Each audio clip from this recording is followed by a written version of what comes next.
messieurs, bienvenue à votre magazine Femme Leader qui passe sur le reflet de Kinshasa.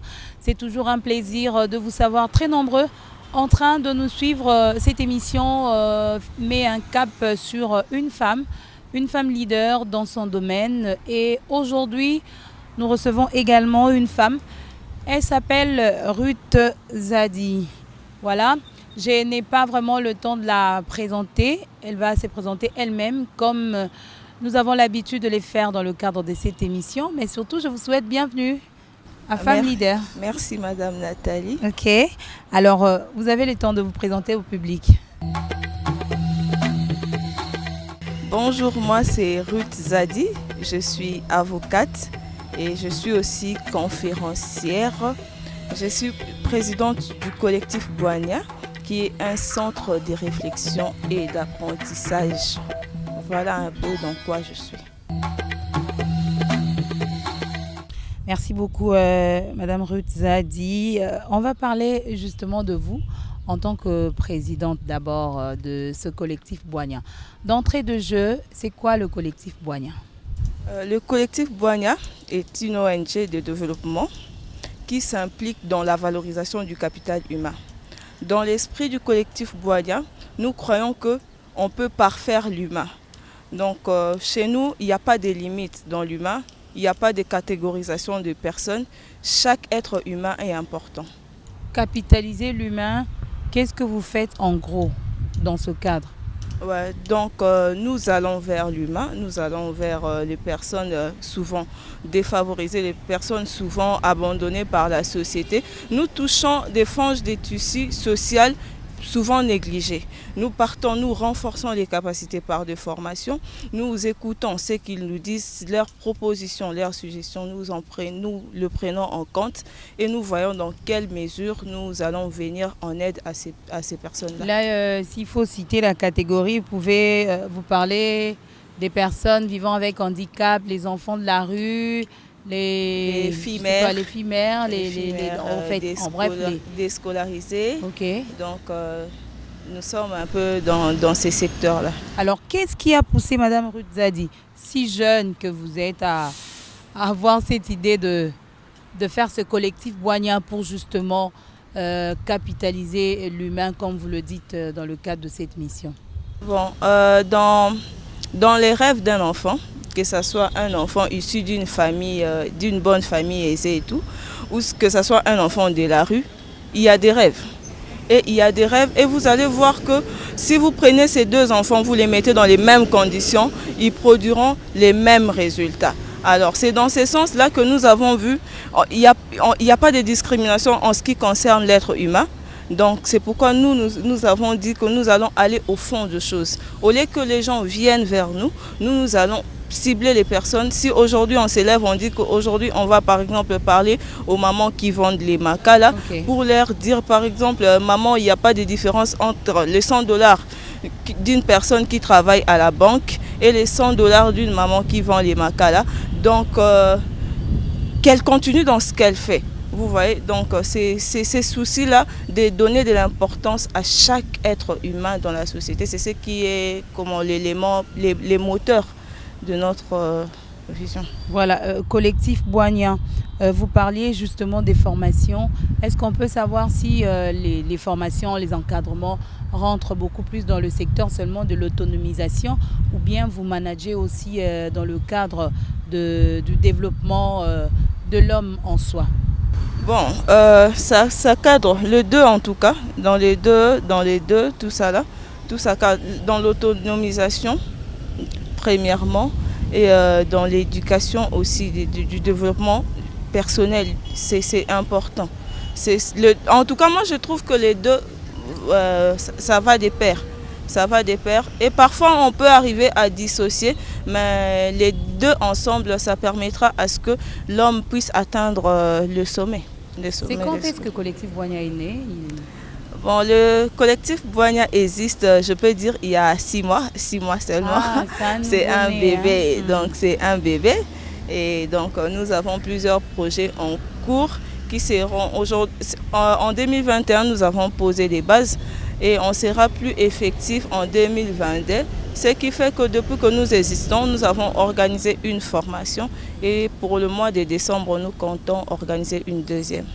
Très bien. Alors, on vous souhaite bon vent, en tout cas pour cette vision, combien grande et très importante, justement, pour le développement de l'humain, comme vous le dites. Alors, Madame Ruth Zadi, vous êtes une femme. Mais qu'est-ce que la femme représente pour vous? Bon, moi je dirais que la femme est une force. La femme, elle est une force tranquille. On dit souvent, il y a un adage qui dit que les eaux douces sont très profondes. En voyant la femme, on peut par exemple dire que c'est une femme. Mais dans la femme, on peut trouver plusieurs qualités. Dans la femme, on peut trouver plusieurs compétences. Et moi, je crois en la femme. Aujourd'hui, la femme, on parle beaucoup plus de la parité, on parle de l'émancipation. Est-ce que vous êtes dans cette logique? Je suis bien dans cette logique-là, mais j'ai mis l'accent sur le fait de faire la part de choses. Parce qu'il y a ces secteurs où tu ne parleras pas de la parité. Comme où? Par exemple, dans les ménages. Dans les ménages, il faut circonscrire les choses et que chacun puisse garder sa place. Oui, mais s'il faudrait parler justement de cette parité dans le mariage, comment vous pouvez la définir? Bon, dans les ménages, on dira que c'est l'homme qui est les chefs de la femme et tout, mais dans les stricts respects, c'est pourquoi j'ai mis l'accent sur le fait de toujours faire la part de choses, de toujours faire la part. Certes, il y a la parité, certes, la femme est émancipée aujourd'hui, mais l'homme et la femme doivent se respecter mutuellement, que chacun puisse respecter l'homme et les chefs de la femme, mais cela ne veut pas dire que l'homme doit être autoritaire ou bien doit manipuler sa femme et tout ça. Non, non, dans les stricts respects, et cela va bien se passer. Strict respect, homme-femme, femme soumission, mari chef de la famille. Bon, mais parlons justement de la femme. Aujourd'hui, les droits des femmes font l'objet de beaucoup de conférences, de beaucoup d'ateliers, de beaucoup de moments de sensibilisation. À votre avis, en République démocratique du Congo, on peut parler d'une avancée dans le cadre des droits effectifs des femmes? Donc, il y a eu plusieurs ateliers, comme vous venez de les signaler. Il y a eu plusieurs ateliers, il y a eu plusieurs plaidoyers dans ce sens-là. Et avec mon observation dans la pratique, je suis en train de voir que en RDC, la femme est en train de prendre une place vraiment très importante dans la société. On commence vraiment à respecter la femme, à lui donner sa place étant qu'humain d'abord, et puis ils mettent l'accent aussi sur ses compétences. Donc moi je dis toujours que le cerveau humain n'a pas de sexe. Donc le cerveau n'est pas au féminin ou tout ça. Donc si l'homme peut réfléchir, la femme aussi peut réfléchir. Et voyons l'avancée que prend la République démocratique du Congo. Donc je suis en train de voir qu'on est dans le bon. Je peux dire aussi que vous êtes avocate, hein, vous l'avez dit. Donc vous ferez mieux vraiment de parler de ça. Le droit des femmes aujourd'hui, mais on parle aussi de cette difficulté qui est vraiment grandiose en rapport avec les droits des femmes. Aujourd'hui, plusieurs femmes sont violées, beaucoup plus à l'est de la RDC, mais aussi à Kinshasa, ici, des cas de violences sexuelles, ça existe. Mais la plupart de jeunes filles, surtout, n'arrivent pas à dénoncer. Voilà, c'est aussi une difficulté justement dans le cadre de cette lutte. Le problème de dénonciation, je peux dire que ça a deux volets. Dans le sens où parfois dans notre société africaine, quand la femme est violée, elle se sent salie, elle est malpropre et vous allez voir qu'elle est abandonnée à son triste sort. On ne lui met pas en confiance. Comment vous ne me mettez pas en confiance, vous voulez que je puisse dénoncer? Si ma propre famille ne me met pas en confiance, je vais dénoncer comment? Parce que je dois être en confiance pour pouvoir dénoncer. On doit me soutenir. On doit me soutenir. Et deuxièmement, la personne que vous allez dénoncer, si la personne est plus forte que vous, qu'est-ce que vous allez faire? Qu'est-ce que vous allez faire? Donc parfois on met l'accent sur l'impunité de la personne qui commet l'acte. Une fois qu'au Congo on commence à punir sévèrement ces personnes-là, déjà ça c'est fait, mais on met vraiment l'accent qu'il n'y ait pas des privilèges. Des privilèges dans le sens où c'est telle personne qui a commis l'acte, il faut atténuer. Non. Tout le monde doit être sanctionné, peu importe la qualité de la personne qui commet l'acte. Et deuxièmement, on doit mettre la personne violée en confiance. Si vous mettez la personne violée en confiance, la personne va vous donner même le petit détail. Et dans les petits détails qu'on pourra maintenant aller au fond de choses. Mais si vous ne mettez pas la personne, comment vous voulez que la personne... Mais le travail justement de mettre la personne en confiance, la victime, mettre cette personne en confiance, est-ce que vous pensez que c'est le rôle de... Qui devrait réellement jouer ces rôles dans le cadre de cette lutte? Moi, je peux dire que c'est le droit de l'homme. Hein. Les droits de l'homme, les droits de l'homme et tout. Donc les activistes, tout ça là.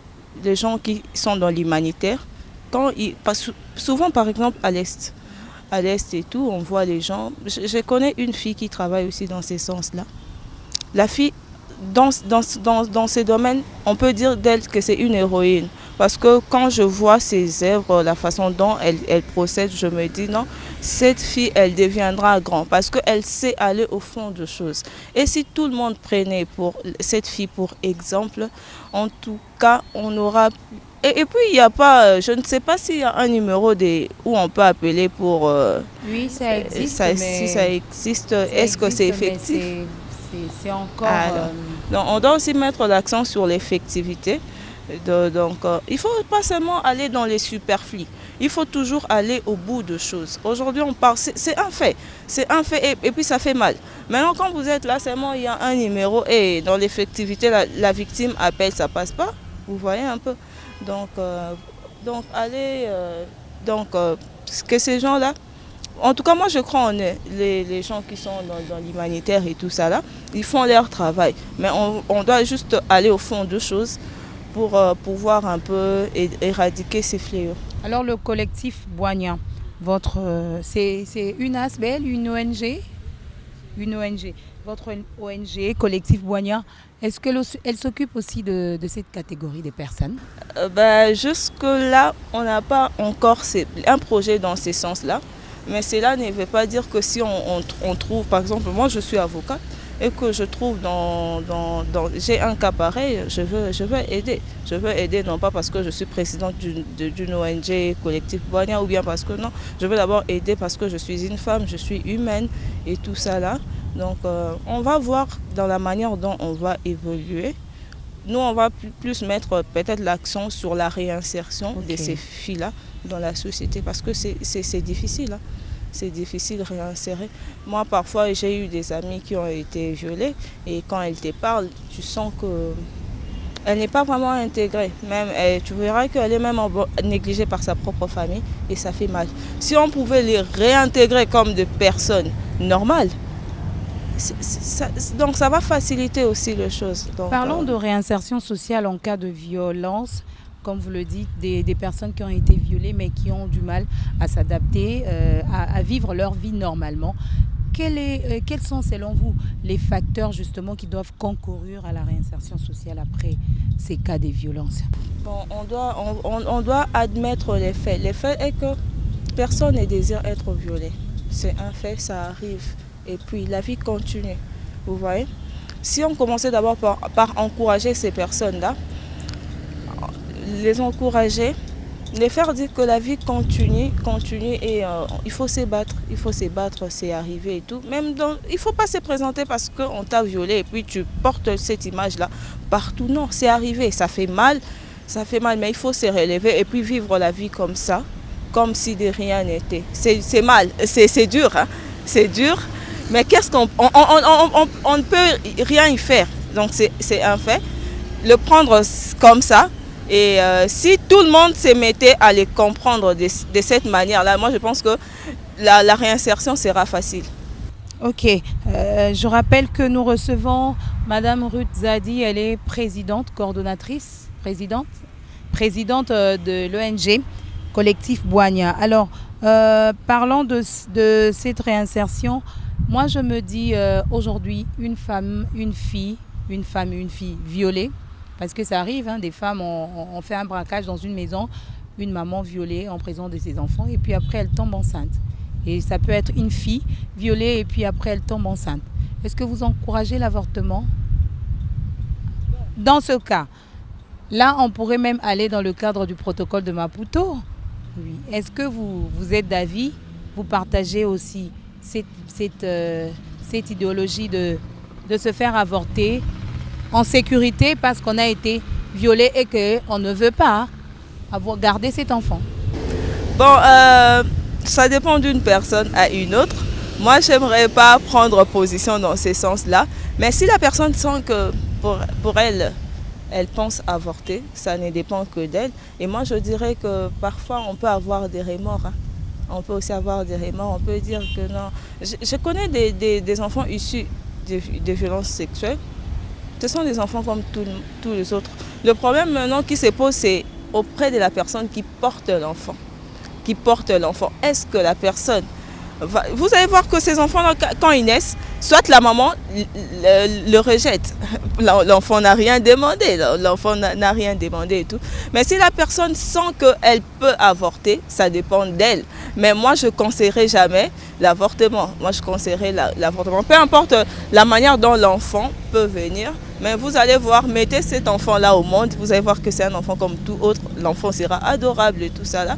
Mais surmonter maintenant le fait quand l'enfant va te demander où est mon papa, c'est ça qui est douloureux. Donc dans tous les cas, ils doivent se sentir à l'aise de prendre la décision qui leur plaise. Hein, en tout cas, voilà. C'est la partie la plus difficile en tout cas. Hein.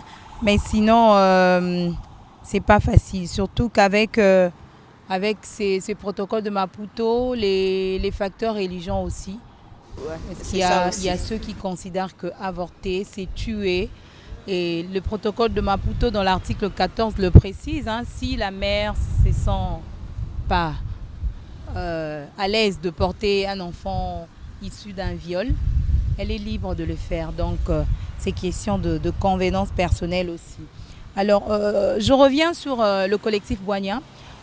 Vous voulez capitaliser l'homme. Mais parlons du capital humain, on voit aussi l'aspect affaires, l'aspect épanouissement, l'aspect développement social. Qu'en est-il exactement dans le cadre de votre ONG? Dans le cadre de l'ONG, nous faisons plus créer des activités génératrices d'argent pour permettre d'abord à donner de l'emploi aux jeunes. Par exemple, on peut bien parler de la réinsertion sociale et tout ça là. Mais ils vivent de quoi? Par exemple, une fois j'ai été à Makala, on avait arrêté un voleur et tout. Le voleur, il dit à un avocat, il dit, maître, Kobangate, parce que moi je ne peux jamais aller vendre les papiers mouchoirs. Il dit qu'il ne pouvait pas vendre des papiers mouchoirs et tout ça là parce qu'il aura peu d'argent. Or, s'il vole, il en aura beaucoup. Mais bon, ce n'est pas une bonne manière de procéder. Mais moi, je pense que quand on parle de la réinsertion sociale, on doit voir aussi le côté lucratif. Donc, vous réinsérez la personne, mais il faut lui donner quelque chose de quoi manger. Même vendre les papiers mouchoirs, c'est un travail noble. Ouais. Donc voilà. Une affaire. Donc on va plus mettre l'accent sur des activités comme ça. Comme là, on est en train de mettre de produits de détergents. On est en train de mettre ça sur les marchés bientôt. Des produits propres à vous, collectif Boigna? Oui, okay. Que nous allons fabriquer. Quel genre de produits vous dites? Les détergents pour le maison, tout ça là. Alors on va mettre ça, ça nous permettra de recruter les jeunes que moi-même je veux cibler. Je veux dire que non, on va cibler telle catégorie. On va aller peut-être dans un marché, on va cibler des personnes que nous allons trouver répondant à nos critères, qui traînent souvent dans la rue. On va les recruter, on va leur donner 2 ou 3 formations sur le renforcement des capacités et tout. Et une fois que nous pensons que ces gens-là sont maintenant aptes de travailler et d'être de bons citoyens, nous allons les mettre dans l'affaire. Dans l'affaire, c'est question aussi de donner de l'emploi à la jeunesse. Et c'est comme ça que nous allons procéder. On va mettre des projets comme ça en place et au fur et à mesure, on va évoluer. On va vraiment, d'ici l'horizon 2030, on va vraiment prendre pas mal de jeunes et de donner de l'emploi comme ça. Alors, je comprends que vous aimez aussi le monde des affaires. Un peu, oui. Vous aimez le monde des affaires? On peut dire l'entrepreneuriat, oui, mais c'est dur. C'est dur. Et c'est dur. Parfois, les gens, ils viennent, ils disent que non, l'entrepreneuriat, c'est bien, mais ils ne mettent pas l'accent sur le côté un peu sombre de l'entrepreneuriat. C'est quoi le côté sombre de l'entrepreneuriat? Mais il faut déjà avoir le goût du risque, parce que quand vous vous lancez peut-être dans un domaine que vous ne maîtrisez pas, rares sont les entrepreneurs qui viennent vous dire que non, voilà, moi j'ai essayé plusieurs fois, ça m'a fait ça a pris autant d'années et tout ça. Ils viennent, mais ils masquent vraiment ces côtés-là. Hier même, je suis en train de réfléchir, je me disais, et si on organisait une conférence dans ce sens-là? Et que si chaque entrepreneur venait parler de son côté sombre qu'il a eu à rencontrer dans ces mondes-là. Je suis en train de réfléchir là-dessus. Donc, je peux dire que l'entrepreneuriat, c'est bien, mais il faut beaucoup de courage. Il faut déjà que toi-même, tu sois très déterminé. Parfois, tu es là, tu es vraiment plus bas que terre, mais tu dois te relever demain. Donc, parfois, tu n'auras pas une force extérieure de gens pour t'encourager et tout. Mais toi-même, tu dois t'encourager chaque matin pour dire que c'est dur, mais lève-toi. Ça va aller. Donc, voilà. Vous pensez que les préalables pour commencer l'entrepreneuriat, le préalable pour se lancer dans ce domaine-là, serait quoi? Il faut déjà avoir un bon projet. Il faut travailler, avoir un minimum d'argent pour commencer. Parce que tu ne peux jamais entreprendre sans l'argent. C'est risqué. Et parfois, tu ne peux pas non plus compter sur des gens. Il faut d'abord que toi, tu puisses avoir un fonds pour te lancer. Une fois que tu vas te lancer, maintenant, il faut maximiser des recettes pour aller au bout de choses. Parce que si tu n'arrives pas à maximiser, c'est compliqué. Tu peux te réveiller là, tu te dis, je foirais, j'ai tout investi, mais il faut toujours étudier vraiment le côté financier des affaires. C'est très important. Oui, parlons de la femme et les affaires. J'ai lu quelque part, on dit que les facteurs de réussite en fait, on dit que la femme est au centre du développement. Quand une femme est autonome, elle est au centre du développement même d'une nation. Est-ce que vous partagez ce point de vue? Oui, je partage. Parce que déjà, dites-vous que si une femme ne travaille pas, c'est un déficit. C'est un déficit. La femme, elle doit travailler. Si elle travaille, vous allez voir que ça va vraiment donner l'équilibre dans le sens où elle apporte quelque chose. Maintenant, dites-moi, si toutes les femmes restaient à la maison, on aura des machines, des hommes qui vont aller travailler. Donc, ça va vraiment apporter de l'équilibre. Vous allez voir que ça va vraiment... Il y aura un plus. Et puis, la femme, elle met les cœurs à l'œuvre. Quand une femme fait quelque chose, je l'observe même chez des mamans qui vendent des pains, chez des mamans qui vendent les beignets dans les écoles. Ces dames-là, elles sont matinales. Hein. Elles sont plus disciplinées que beaucoup de gens qui sont dans les bureaux. Elles sont plus... Et vous allez voir que c'est ça. Elles ont des principes. Elles ont vraiment des principes. Vous allez voir que, en tout cas, la femme dans les affaires, c'est magnifique. La femme dans les affaires, c'est magnifique. Citation de Madame Ruth Zadi. Alors là, il faut vraiment investir dans l'autonomisation. L'autonomisation qui vise aussi à éradiquer la pauvreté, à éradiquer, je sais pas moi, à créer une croissance inclusive dans la société. C'est le travail que collectif Boigna est en train de faire justement jusqu'à l'horizon 2030, parce que vous dites que vous venez de naître. Mais quels sont les projets que vous envisagez justement dans le cadre de la vision globale que vous avez? Nous allons plus nous baser sur les formations, et la création de petits et moyens entrepreneurs. Voilà. Donc c'est dans cette volet-là que nous allons prendre, dans cette direction-là, nous allons plus nous focaliser aussi sur l'éducation, sur l'éducation et tout ça là. Donc voyons comment... Est-ce que vous avez dans le cadre des objectifs que vous vous êtes assignés, vous avez déjà un groupe cible, un noyau que vous avez déjà formé pour justement commencer à vous lancer à fond dans ce projet? Donc quand vous dites noyau, vous dites par exemple une catégorisation de personnes, par exemple... moi j'aime plus les enfants chégués. Je les aime beaucoup. Je les aime beaucoup. Je trouve Pourquoi? que ce sont des enfants qui n'ont rien demandé. Ils n'ont rien demandé, ils sont nés comme ça. La vie les a mis dans des conditions là. On va aller vers eux. On va aller vers eux et on va voir comment faire pour aider ces enfants-là. J'ai été même une fois dans une conférence, j'ai vu une dame qui gérait ces enfants-là parce qu'elle-même, elle était issue de ces milieux-là. Donc, elle fait un travail formidable. Je ne sais plus où la retrouver, mais elle fait vraiment un bon travail. Et on va plus aller aussi du côté des filles mères. Parce que déjà, c'est dur. Hein. C'est dur d'être jeune et puis avoir un enfant. C'est compliqué. Et on va aussi aller auprès des mamans, les femmes marchandes et tout ça là. Donc on va d'abord se focaliser sur ces gens-là, les donner des formations. Et on va aussi plus aller dans le secteur éducationnel aussi, donner des formations qui sont scolaires. De donner des formations parce que la vie Là, vous allez travailler avec les écoles? Oui, avec des écoles et tout ça là, en partenariat avec les ministères de l'enseignement. Okay. Et on va aller parce que l'instruction diffère de plusieurs choses. Il faut mettre l'accent sur ça aussi parce que la vie est telle qu'elle est. Il y a des choses qu'on n'apprendra pas à l'école. Hein. Ouais. Et il y a des principes de la vie qu'on va affronter comme ça. Et on n'aimerait pas que nos enfants, nos élèves soient pris à pied levé comme ça. On doit poser des garde-fous. On doit dire que non, il existe, certes dans des écoles, il y a par exemple l'éducation à la vie et tout, mais nous on va plus mettre par exemple l'accent sur l'éducation sexuelle. Vraiment l'aspect sexe, parce que déjà c'est un sujet tabou dans plusieurs familles.